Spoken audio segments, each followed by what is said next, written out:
Okey, Assalamualaikum warahmatullahi taala wabarakatuh. Salam sejahtera. Semoga adik-adik yang berada di rumah dalam keadaan sihat, sejahtera bersama keluarga. Okey, untuk kelas hari ini pula kita akan lihat berkaitan sambungan dalam bab 5 tingkatan 3, iaitu dalam subtopik 5.2, perluasan kuasa dinasti Brooke di Sarawak. So, kita akan mengupas berkaitan bagaimana James Brooke ini boleh meluaskan kuasa di Sarawak sehingga menjadi Raja Putih di negeri Sarawak tersebut. Jadi, kita akan lihat satu persatu daripada proses awal sehinggalah bagaimana Brooke mengembangkan Sarawak menjadi dinasti beliau. Okey. Kita lihat pada permulaan kehadiran James Brooke. Okey, pada peringkat awal kehadiran James Brooke, okey, kawasan yang penting di Sarawak ini adalah Sungai Sarawak. Okey, Sungai Sarawak itu adalah menjadi kawasan ekonomi yang paling penting bagi Sarawak ketika itu. Ataupun ia adalah kawasan yang berhampiran dengan kawasan Kuching sekarang ini. Yang kedua, Sultan Brunei pernah menghantar Pangeran Indra Mahkota sebagai pembesar Brunei untuk menguasai ekonomi di Sarawak. Dan seterusnya pada tahun 1820-an, masyarakat Melayu telah tertumpuk di lidah tanah ataupun kawasan tersebut adalah di kawasan sekitar Sungai Sarawak. Dan yang terakhir, yang keempat, telah menjadi pusat perdagangan dan pentadbiran yang sangat strategik kawasan di Sungai Sarawak tersebut kerana ianya mampu mengawal kegiatan perdagangan dan juga perdagangan sungai dan kawasan perdagangan di kawasan pedalaman.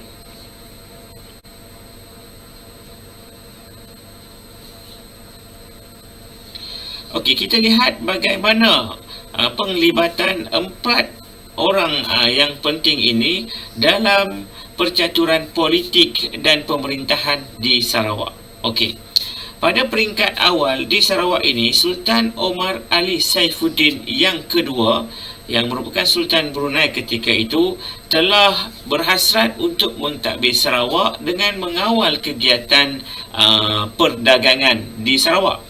Jadi, baginda telah menghantar Pangeran Indra Mahkota ke Kuching dan menjadikan Kuching sebagai pusat pentadbiran beliau dan menimbulkan perbalahan dengan pembesar tempatan ketika itu kerana Pangeran Indra Mahkota ini telah mengenakan cukai yang tinggi dan juga kerahan tenaga. Okey, disebabkan penentangan itu, maka Pangeran Raja Muda Hashim telah dihantar oleh Sultan Brunei. Mereka yang menentang pimpinan Pangeran Indra Mahkota ini adalah contohnya seperti Datuk Patinggi Ali yang mana ingin membebaskan Sarawak daripada cengkaman Pangeran Indra Mahkota. Okey. Jadi, maka Pangeran Raja Muda Hashim pun datanglah ke kawasan Kuching tersebut. Yang mana kalau kita lihat Pangeran Raja Muda Hashim ini adalah bapa saudara kepada Sultan Brunei. Okey. Dan beliau berurusanlah untuk memujuk Datuk Patinggi Ali dan pembesar Melayu supaya mengelakkan penentangan berlaku. Tetapi usaha tersebut gagal. Maka disebabkan itu Raja Muda Hashim telah berbincang dengan James Brooke untuk memastikan penentangan ataupun kebangkitan rakyat Sarawak ini dapat diselesaikan. Jadi di sinilah bermulanya James Brooke terlibat. Okey. So kalau kita lihat bagaimana James Brooke ini masuk.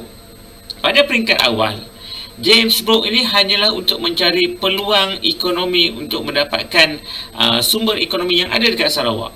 Pada peringkat awal James Brooke ini hanyalah sebagai pengembara ataupun senang kata dia datang untuk melihat Sarawak dan juga Singapura dengan kapalnya iaitu bernama Royalist. Okey. Tetapi apabila dia sampai di Sarawak, dia telah dijemput oleh Pangeran Raja Muda Hashim untuk membantu menyelesaikan penentangan di Sarawak. Okey.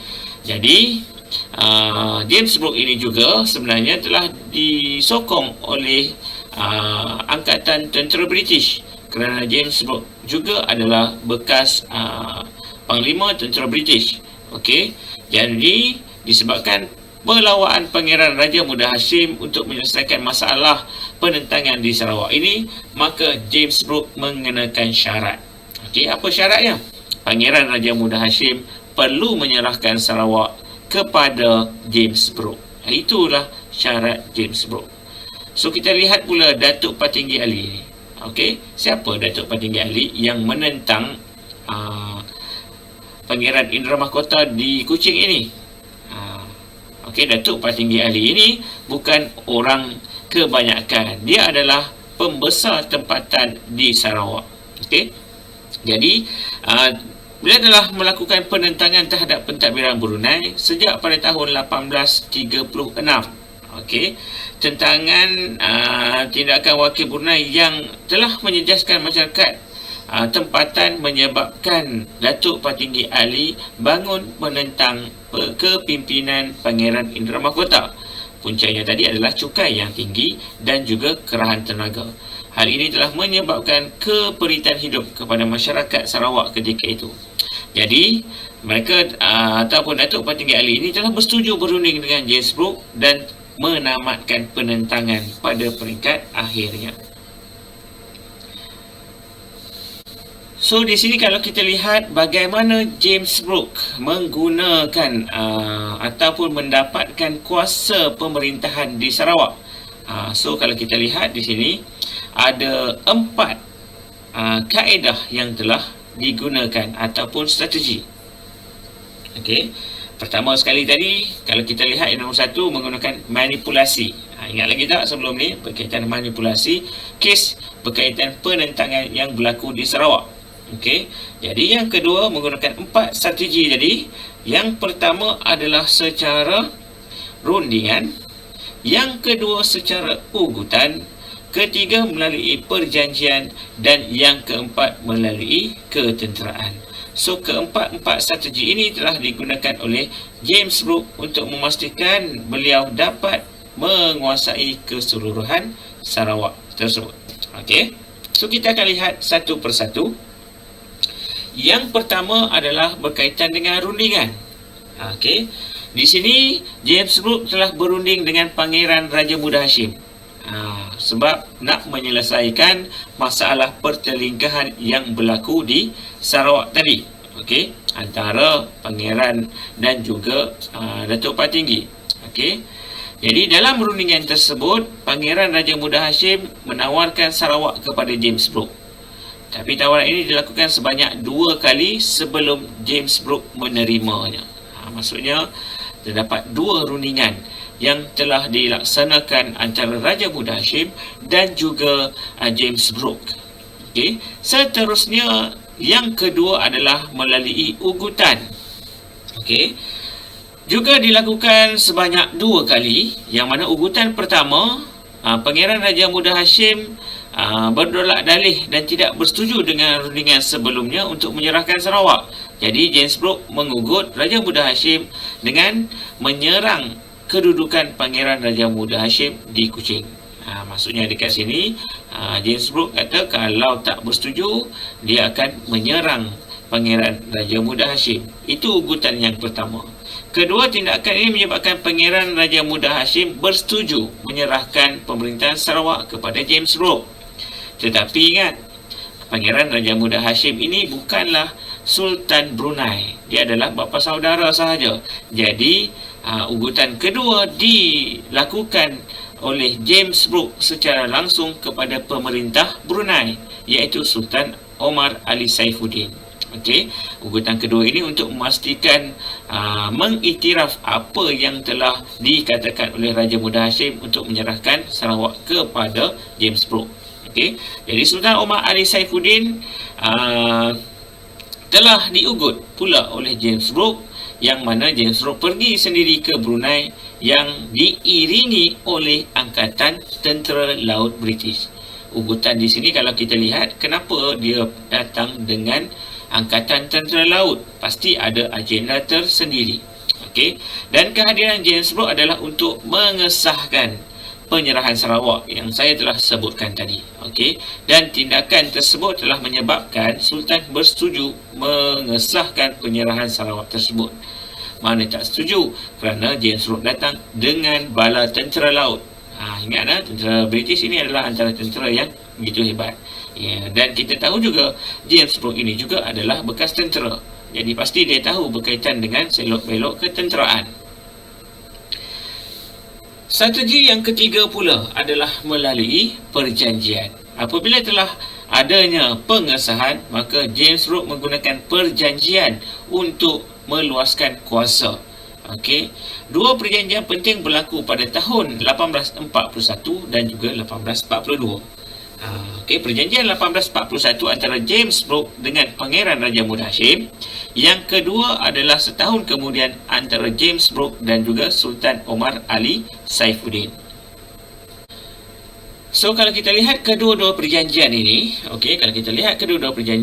yang pertama antara Pangeran Raja Muda Hashim, James Brooke memerintah Sarawak dan menguasai hasilnya. Maksudnya semua hasil yang ada di Sarawak sekarang telah jatuh kepada James Brooke, dan James Brooke harus menghormati dan memelihara undang-undang serta adat-adat Melayu. Okey. Seterusnya, dalam perjanjian dengan Sultan Omar Ali Saifuddin pula, Sultan Brunei menyerahkan Sarawak dari kawasan Tanjung Datu sehinggalah ke Sungai Samarahan. So, itu adalah kawasan yang diserahkan oleh Sultan Omar Ali Saifuddin. Dan semua hasil pendapatan dari kawasan tersebut akan terus diserahkan kepada James Brooke. Okey. Seterusnya, James Brooke mesti memberi ufti setiap tahun sebanyak $2,500 Spanyol kepada Sultan Brunei. Maksudnya setahun kena hantar $2,500 Spanyol kepada Brunei. Sebenarnya jumlah yang sedikit daripada hasil yang diterima daripada ekonomi Sarawak daripada Tanjung Datu sehingga ke Sungai Samarahan. Okey. Seterusnya, dalam perjanjian tersebut juga tidak boleh campur tangan dalam hal ehwal adat dan agama penduduk tempatan. Maksudnya James Brooke tak boleh langsung terlibat dalam hal ehwal adat dan juga agama penduduk tempatan. Seterusnya, perjanjian tersebut juga menyatakan Sultan Brunei tidak boleh memindah milik kawasan tanpa kebenaran Sultan Brunei. Okey, maksudnya kawasan itu tidak boleh dipindah milik oleh James Brooke kepada kuasa yang lain tanpa perkenan Sultan Brunei. Dan yang terakhir ini adalah yang paling penting bagi James Brooke, yang mana Sultan Brunei perlu mengiktiraf James Brooke sebagai Raja Putih Sarawak. So, dari sinilah yang menyebabkan James Brooke ini dikenali sebagai Raja Putih Sarawak. Okey, so kedua-dua perjanjian ini menyebabkan mengesahkan bahawa James Brooke adalah pemerintah Sarawak dan tamatlah kekuasaan Kesultanan Brunei di Sarawak. Okey, maka bermulalah era penjajahan di negeri Sarawak. Yang keempat pula adalah melalui ketenteraan. Ini ada kaitan dengan apa yang berlaku sebelum ini. Okey, kejayaan James Brooke kalau kita tengok turut digunakan dengan helah ketenteraan. Okey, yang mana bantuan ketenteraan diperoleh melalui sokongan kapal HMS Dido milik Angkatan Tentera Laut British. Okey, dia gunakan. Ini contohnya, inilah yang digunakan untuk dibawa pergi berjumpa dengan Sultan Omar Ali Saifuddin di Brunei itu. Okey, seterusnya kapal ini juga digunakan untuk memerangi ancaman lanun. Yang mana dia katakan bahawa di Sarawak ini banyak ancaman lanun yang telah mengganggu perdagangan dan ketenteraman di negeri Sarawak. Okey, seterusnya kejayaan James Brooke ini juga hanya bermula pada penguasaan lebih luas kawasan-kawasan lain dalam kekuasaan Kesultanan Brunei.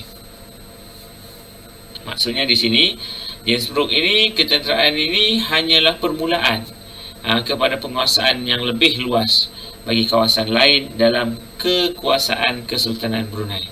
Maksudnya selepas ini, dengan adanya ketenteraan ini, maka James Brooke akan meluaskan lagi kuasanya daripada satu kawasan kepada kawasan lain yang dimiliki oleh Kesultanan Brunei. Bukan sahaja daripada Tanjung Datu sehingga ke Sungai Samarahan, malah lebih pada itu sehinggalah membentuk kawasan Sarawak sekarang ini.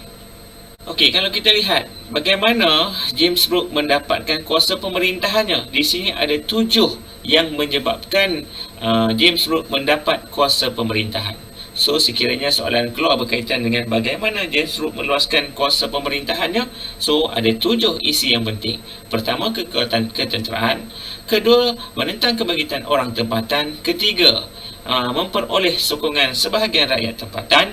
Keempat, mengambil kesempatan pertelingkahan yang wujud dalam masyarakat tempatan. Nombor 5, menghapuskan golongan tempatan yang menentang kedudukannya.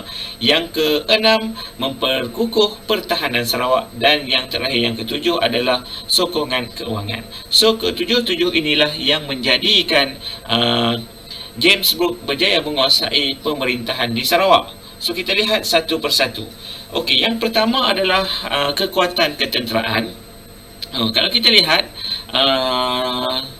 James Brooke ini telah mendapat sokongan daripada tentera laut British, yang mana British telah menghantar sebuah kapal perang yang dikenali sebagai HMS Dido, yang mana HMS Dido inilah yang banyak menghapuskan ataupun menghancurkan kubukan orang Iban di Sungai Saribas dan juga di Sungai Skrang.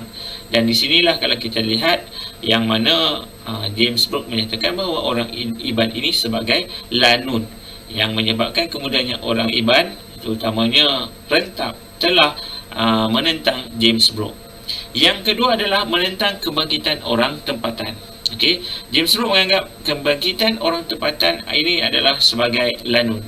Ini adalah merujuk kepada orang Iban tadilah. Jadi adalah alasan inilah yang digunakan oleh James Brooke yang menyebabkan tindakannya untuk meluaskan kuasa di kawasan orang Iban sebagai tindakan yang sah dan mendapat sokongan British. Sedangkan kawasan Iban itu adalah ada pemerintahnya, tetapi James Brooke kata orang Iban ini adalah sebagai seorang lanun dan dia perlu meluaskan kawasan sehingga menguasai kawasan milik orang Iban tersebut. Okey, ini adalah di kawasan Sungai Skrang dan juga di Sungai Saribas.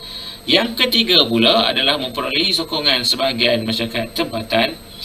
James Brooke ini kalau kita lihat juga berjaya mendapat sokongan orang tempatan, terutama daripada orang Melayu dan juga orang Iban. Okey. Seterusnya adalah dengan mengambil kesempatan daripada pertelingkahan yang wujud.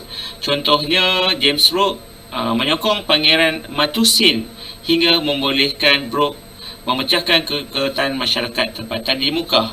Maksudnya British bersetuju dengan tindakan Matusin ini sehinggakan maka berlakulah perpecahan masyarakat Melanau di kawasan Mukah tersebut sehinggakan James Brooke berjaya menguasai kawasan Mukah. Yang kelima adalah menghapuskan mereka yang menentang kedudukannya. Contohnya James Brooke menyingkirkan tokoh tempatan seperti Sharif Masahur yang dikatakan terlibat dalam pakatan untuk menyingkirkan Brooke. Akhirnya Sharif Masahur telah dibuang ke Singapura. Kemudian Datuk Petinggi Abang bin Abang Kahar telah dibuang ke Melaka kerana menentang Brooke. Okey, so mereka semua yang menentang ini akan dikenakan tindakan oleh James Brooke dan akan dikeluarkan daripada kawasan Sarawak. Yang keenam, memperkukuhkan pertahanan Sarawak. Contohnya, James Brooke telah membina benteng dan kubu yang telah dilengkapi dengan meriam-meriam, yang mana kubu-kubu ini biasanya didirikan di kawasan-kawasan yang strategik, contohnya di muara sungai, bagi mengawal kawasan tersebut, terutama keluar masuk di sungai tersebut. Contoh kubu adalah di Sungai Skrang yang dibina selepas Perang Beting Maru tamat. Okey, Beting Maru ni antara orang Iban dan juga James Brooke. Okey, dan dijadikanlah kawasan tersebut sebagai perhati ataupun memerhati pergerakan kaum Iban yang mana keluar masuk daripada Sungai Sekerang tersebut. Okey. Daripada menentang pentadbiran Brooke yang berada di kubu Fort James pada tahun 1849. Okey. Dan diwujudkan juga Ranger Sarawak pada tahun 1862 dalam mengawasi keamanan dan pertahanan. Ranger ni maksudnya mereka yang mahir berkaitan dengan selok belok hutan. Dan yang ketujuh adalah sokongan kewangan. Dalam usaha untuk meluaskan kuasa di Sarawak, James Brooke memperoleh sokongan kewangan daripada pemodal Eropah ataupun dikenali sebagai Baroness Angela Burdett Scott. Okey, dan dari situlah James Brooke memiliki sumber kewangan yang cukup untuk mendapatkan keseluruhan Sarawak dan membangkitkan kawasan-kawasan yang diperolehi dengan kegiatan-kegiatan ekonomi yang menjana pendapatan beliau.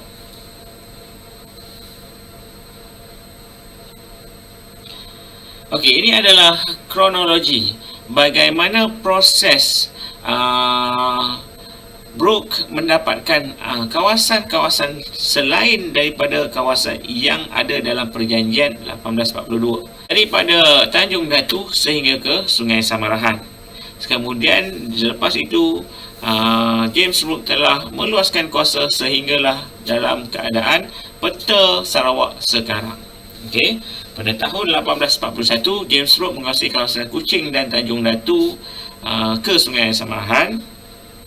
Kemudian sejak tahun 1840-an dia telah menguasai Batang Lupar dan juga Sungai Saribas. Okey, Tanjung Datu. Kalau kita tengok di dalam peta ini, ini adalah kawasan yang pertama diperolehi oleh James Brooke. Okey. Seterusnya kalau kita lihat juga di sini pada tahun 1853. Okey, 1853 penentangan orang Iban di Pulau Saribas, okey, telah menyebabkan kawasan tersebut berjaya diperolehi oleh orang Iban. Okey, yang mana kalau kita lihat, dekat situ James Brooke menggunakan alasan untuk menghapuskan lanun bagi mendapatkan kawasan Sungai Saribas dan juga Batang Lupar tersebut. Maka Sadong, Batang Lupar, Saribas dan Kalaka berjaya diperolehi dan separuh hasil pendapatan wilayah ini diberikan kepada Sultan Abdul Mukmin sebagai balasannya kerana menyerahkan kawasan tersebut. Seterusnya pada tahun 1861, okey, kita tengok 1861, Sultan Abdul Mukmin telah menyerahkan Sungai Rajang kepada James Brooke. Okey, yang mana James Brooke perlu membayar sebanyak $4,500 Sepanyol setahun kerana membantu menghapuskan kebangkitan orang tempatan di kawasan tersebut. Okey, dan kawasan yang terlibat adalah Oya, Mukah, Tatau dan juga Bintulu. Ini adalah di kawasan tengah Sarawak. Seterusnya, okey, kalau kita lihat juga James Brooke pada tahun 1883, orang Kayan di kawasan Sungai Baram bangun menentang Kesultanan Brunei. Akibat tentangan tersebut, maka Charles Vainer Brooke telah berjaya mendapatkan Baram dan seluruh lembangan Sungai Baram daripada Sultan Brunei dengan bayaran ufti sebanyak $4,200 Sepanyol setahun. Okey, kalau kita lihat semuanya hanya membayar ufti kepada Sultan Brunei. Tahun 1885 pula, Sungai Terusan diperolehi oleh Charles Brooke dengan bayaran $4,500 Sepanyol yang diserahkan kepada Temenggung. Okey, selesai isu pembunuhan beberapa peniaga Sarawak oleh orang buruk di kawasan tersebut, maka kawasan tersebut telah diserahkan kepada Charles Brooke. Okey, tahun 1890 pula, Limbang diperoleh oleh Charles Brooke, yang mana penduduk Limbang bersetuju menyertai Sarawak dengan bayaran sebanyak $6,000 Sepanyol kepada Sultan Brunei. Dan akhir sekali pada tahun 1905, kerajaan Sarawak beroleh hak terhadap Lawas. Okey, yang mana sebelum itu Lawas dimiliki oleh SBUB, okey, Syarikat Borneo Utara British. Jadi kekallah sempadan Sarawak itu sehingga ke hari ini, sehingga ke kawasan lawas. So inilah kronologi bagaimana dinasti Brooke boleh terbentuk sehingga membentuk Perta Sarawak seperti sekarang ini. Okey, jadi kita telah lihat berkaitan dengan bagaimana dinasti Brooke itu terbentuk. Kalau kita lihat daripada permulaan sehingga akhirnya dalam proses untuk mendapatkan keseluruhan kawasan Sarawak, kita lihat bagaimana strategi yang telah digunakan oleh James Brooke telah berjaya mendapatkan keseluruhan Sarawak daripada Kesultanan Brunei.